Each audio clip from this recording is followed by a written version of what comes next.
मैं पूरी ईमानदारी से एक बात कहना चाहता हूं, जब ये देश आजाद हुआ 1947 में तो 567 रियासतें थी। ये बताइए आज हम माइनॉरिटी की बात करते हैं, देश की सबसे अधिक पढ़ी लिखी कम्युनिटी कौन है? पारसी, 0.1% की माइनॉरिटी है। सबसे प्रॉस्परस कम्युनिटी कौन है? जैन, 1% की माइनॉरिटी है। सबसे इंटरप्रेन्योर कम्युनिटी कौन है? सिख, 1.8% की माइनॉरिटी है।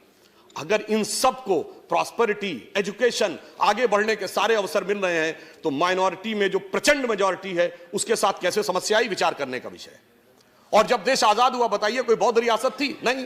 कोई क्रिश्चियन रियासत थी? नहीं। कोई पारसी रियासत थी? नहीं।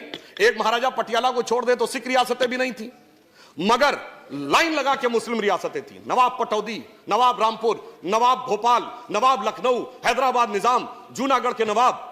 फिर ऐसे हालात क्यों हो गए कि आज बाकी सब पढ़ाई लिखाई में आगे और बाकी सारी चीजों में आगे और एक ही वर्ग पीछे होता चला गया? मुझे लगता है इसमें दोष इसका भी है कि जो सियासत की गई ना, अदावत की और मोहब्बत की।